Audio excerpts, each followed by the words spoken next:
Al-fitnah itu bukan berarti tuduhan ya. Al-fitnah itu adalah sebuah bencana yang menimpa umat, baik itu menimpa urusan dunia ataupun urusan akhirat mereka. Dan fitnah itu bencana yang besar yang menimpa umat itu ada beragam.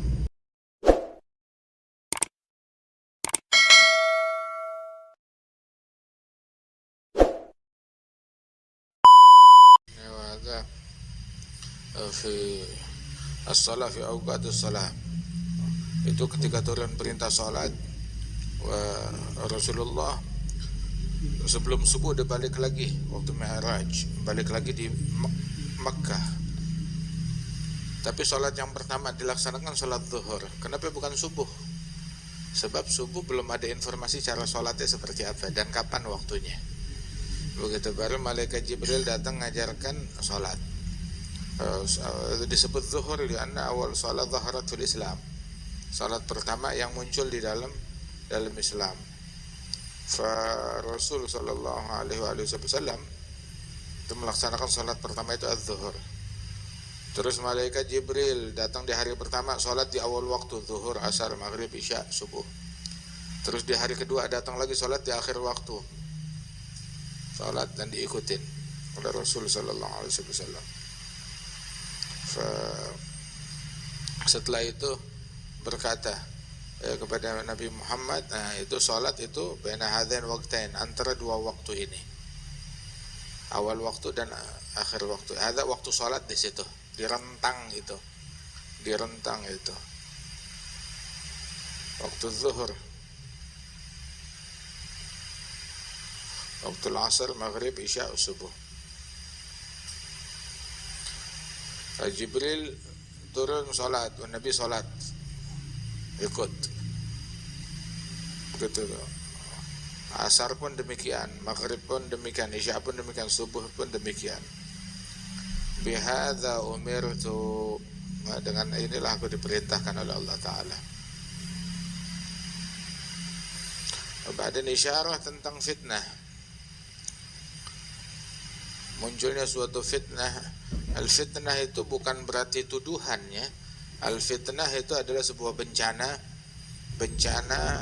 yang menimpa umat, baik itu menimpa urusan dunia ataupun urusan akhirat mereka. Dan fitnah itu bencana yang besar yang menimpa umat itu ada beragam. Ada fitnah terrajul fi ahli wa mali wa waladi wa jari. Ada bencana yang menimpa umat itu di dalam keluarganya ataupun hartanya ataupun anaknya, tetangganya ya. Baik dalam perkara dunia ataupun perkara akhirat. Perkara akhirat ya, pandangan yang haram fitnah, ucapan yang haram fitnah, pendengaran yang haram fitnah, ninggalin kewajiban fitnah, nggak nutup aurat fitnah, hubungan sama yang bukan muhrim fitnah, itu fitnah. Khalwat sama yang bukan muhrim fitnah, atau chat sama yang bukan muhrim juga itu fitnah, suatu pintu fitnah. Nah itu ada di antara fitnah tersebut itu yang menimpa diri seseorang atau keluarganya atau hartanya atau anaknya atau tetangganya, itu bisa digugurkan, diampunkan tuh dengan sholat atau puasa atau sedekah atau amar ma'ruf atau nahi mungkar, sebagaimana disebutkan. Nah, terus ada juga, nah ada lagi yang dimaksudnya sebuah fitnah, bencana yang besar yang menimpa umat. Itu diibaratkan bagaikan ombak, seperti ombak di lautan. Nggak ada yang bisa menghadangnya, nggak ada yang bisa menghalaunya. Itu merata semuanya, itu ombak. Sayyidina Umar pernah bertanya tentang hal ini kepada Hudzaifah ibn al-Yaman. Maka dia bilang, inna bainak bain habab mughlaqa, wahai Amirul Mukminin, itu fitnah itu antara kamu dan fitnah tersebut itu adalah pintu yang menghalangi, dan pintu itu tertutup. Terus Sayyidina Umar nanya, pintu penghalang yang menghalangi munculnya fitnah itu pintu nanti kelak ya, terbuka, dibuka, atau pintunya dirusak, dipecahin. Dia bilang, la hadza yuksar, dipecahin pintunya. Terus kalau dipecahin berarti nggak bisa tertutup lagi. Pintu fitnah nggak bakal tertutup lagi, akan terus menerus terjadi sampai hari kiamat. Hudzaifah pernah ditanya, ini Umar bin Khattab tahu gak tentang pintu ini? Alhamdulillah, dia tahu banget, ngerti betul. Hadatsu bi hadits laysa bila ghalid. Manal bab? Siapa sih pintu yang menghalangi antara dia dengan fitnah? Ada Sayyidina Umar bin Khattab yang menjadi pintu tersebut, penghalang. Itu fitnah bermunculan tuh begitu wafat Sayyidina Umar bin Khattab, baru udah terjadi fitnah sampai masa kita sekarang ini. Mulai dari terbunuhnya Sayyidina Umar bin Khattab, terus terjadi fitnah di zaman Sayyidina Utsman bin Affan, menyebabkan terbunuhnya demonstrasi di zaman Utsman bin Affan. Tuh demo tuh berawalnya dari situ, di masa itu yang mendemo Sayyidina Utsman, dan demo tersebut menjadi penyebab terbunuhnya Sayyidina Utsman. Dari demo tuh lahirnya dari situ. Kata Sayyidina Ali bin Abi Thalib juga masa fitnah di zamannya beliau. Ada mulai dari wafatnya Sayyidina Umar hingga zaman kita sekarang ini, hingga munculnya fitnah yang terbesar, Al-Masih Dajjal. Fi hadza Allah Ta'ala mewahyukan kepada sebagian nabi-nabinya, Qul li qaumik, katakan kepada kaummu, wahai nabi, wahai rasul, bilang kepada kaummu, la yadkhulu madakhil a'da'i wa la yalbasu malabisa a'da'i wa la yarkabu marakib a'da'i wa la yad'amu mata'ima a'da'i fayakunu a'da'i kama hum a'da'i. Katakan kepada kaumku, jangan mereka terjun di dalam situasi, dalam posisi yang dilakoni oleh musuh-musuhku, melakukan seperti yang mereka lakukan, melakukan seperti yang dilakukan oleh musuh-musuh Allah. Wala yalbasu malabisa a'da'i, berpakaian seperti pakaian musuhnya Allah, berkendaraan seperti berkendaraan musuhnya Allah, makan seperti makanan musuhnya Allah. Sehingga kalau udah begitu, kerjaannya kerjaan musuhnya Allah, pakaian musuhnya Allah, berkendaraan seperti musuhnya Allah, makan seperti makan musuhnya Allah, maka jadilah mereka musuhnya Allah, sebagaimana orang yang mereka tiru, yang mereka contoh.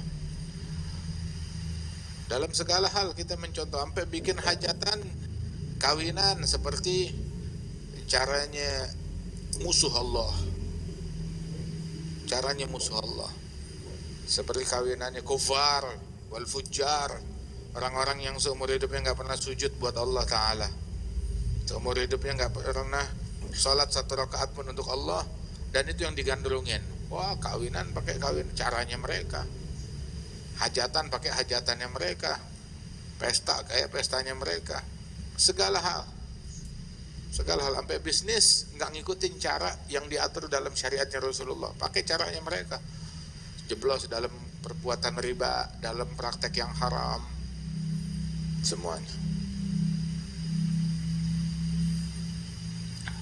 Dukhul madakhilul a'da, masuk seperti apa yang dilakukan oleh musuh-musuhnya Allah Subhanahu wa Ta'ala, mulai dari kegiatan, kesibukan, kerjaan, pola fikir, sampai berpolitiknya pun juga sama seperti perpolitikan musuh-musuhnya Allah Ta'ala. Hatta dalam berpolitik pakai caranya mereka, persis dibikin wala kayak barat, kita mesti kayak Eropa, kayak Amerika, kayak orang barat, kayak orang mesti kayak mereka. Apa sih yang menggiurkan dari barat? Kebebasan. Dibohongin, di barat nggak ada kebebasan, nggak ada kebebasan di barat. Bebas berbicara, bebas berpendapat, di mana? Di mana bebas berbicara, berpendapat? Vien, di mana? Di barat nggak ada kebebasan berbicara, nggak ada kebebasan berpendapat. Kebebasan bicara pendapat, boleh ngomong semaunya untuk ngatain agama, untuk moral, ngatain moralnya orang, tetapi nggak boleh ngomong enak perutnya untuk bicara tentang hukum yang udah mereka tetapkan, tentang aturan kenegaraan. Ini sakral, nggak boleh disentuh. Ente mau ngatain agama, mau bikin karikatur, mau mencela, ya, mau menistakan agama, bebas. Kita menganut paham, bebas berpendapat. Tapi kalau dibicara tentang undang-undang mereka, tentang konstitusi mereka, ini sakral, nggak boleh, nggak boleh. Eropa yang mendukung kebebasan, sampai kebebasan yang kebablasan, bebas, sampai merubah kelamin, bebas. Dan merubah kelaminnya itu, merubah gendernya itu nggak harus operasi. Merubah gendernya itu angin-anginan, nggak ada tawabit, nggak ada yang ngatur. Bilang kayaknya saya mau jadi laki aja deh. Ya, terus udah, berarti sekarang saya laki. 5 menit nggak ada, sekarang saya mau jadi perempuan deh. Jadi sekarang dia perempuan. Jadi yang nentuin dia laki perempuan bukan kemaluannya, bukan alat vitalnya, bukan pendapat masyarakat, tapi semaunya dia. Aneh laki, aneh perempuan. Begitu. Kata. Itu kalau udah masalah begitu dibicarakan, marah, nggak boleh diungkit, nggak boleh dibahas urusan begini. Sampai ada dari orang mereka sendiri yang non muslim, ketika menentang masalah begitu, maka ditangkap, dipenjarakan, nggak boleh. Tapi bikin karikatur tentang Nabi, menjelek-jelekan Islam, ini kita menganut paham bebas. Dulu di beberapa sekolah, kalau ngajarin ajaran mata pelajaran agama yang berbeda, itu menganut agama lain tuh yang berbeda dari ajaran tersebut boleh keluar, bebas, silakan keluar. Jadilah sebuah mata pelajaran di sekolah zaman sekarang nih, zaman yang merdeka, zaman yang bebas, ada mata pelajaran gitu yang mengajarkan untuk bisa menerima LGBT. Dijadikan itu sebuah mata pelajaran di sekolah. sebuah keilmuan di sekolah, diajarin hal begitu. Terus orang yang berbeda pandang, saya mau keluar, nggak boleh keluar, harus hadir, harus dengar. Di mana kebebasan? Di mana kebebasan? Ada palsu semuanya, penipuan. Terus kita masih tergiur sama mereka, masih mengidolakan mereka. Segala cara-caranya mereka fasyil, gagal. Semua caranya mereka gagal. Perpolitikan di negeri mereka gagal. Kenapa kita niru mereka? Demokrasi di negeri mereka, nggak ada demokrasi di negeri mereka, nggak ada demokrasi di negeri mereka. Itu sebuah ungkapan untuk menipu, membuat negara lain tergiur. Mendingan kamu pakai cara kayak kita, demokrasi, ayo. Bagaimana? Ayo berontak kepada kerajaannya kamu, bikin pemberontakan dengan dalih demokrasi. Udah begitu, itu negeri sampai sekarang nggak aman-aman, tetap rusuh. Nah, iming-iming demokrasi dilakukan di berbagai negara, berkhusus negara-negara Islam. Dibisung demokrasi, penipuan, nggak ada.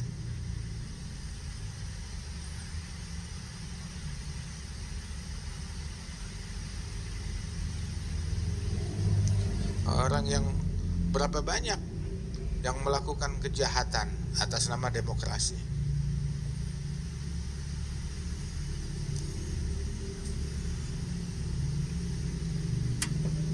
La ilaha illallah. Seolah-olah itu kebebasan, bebas untuk menistakan agama Islam, tetapi kebebasan itu nggak berlaku kalau menentang maunya mereka, syahwatnya mereka, kebejatan moralnya mereka, ataupun juga kebebasan untuk berbicara tentang konstitusi mereka. Nggak bebas. La yadkhulu madakhil a'da'i wa la yalbasu malabis a'da'i. Jadi sekarang hatta kawinan pakai caranya mereka kufar, al-fujar. Hajatan begitu. Dalam segala hal.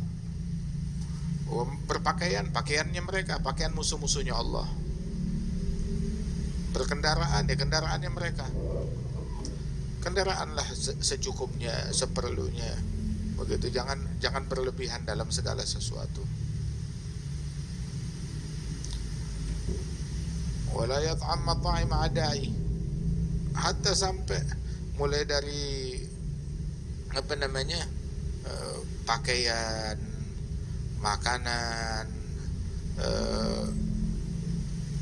kosmetik, pakai caranya mereka. Hatta kosmetik pakai caranya mereka. Dan sebagian kosmetik yang disodorkan mereka kepada kita, ente kalau ngelihatnya tuh orang berakal nggak pakai kayak begitu. Orang gila, majnun, orang gila. Daripada pakaian-pakaian yang nggak dipakai oleh orang waras, dan itu disodorkan kepada umat manusia. Fatakunu adai, yakunu adai kama hum adai, waliyad billah. Kamu sallim, hafidh ihfadh. Fadhal Sayyid Muhammad.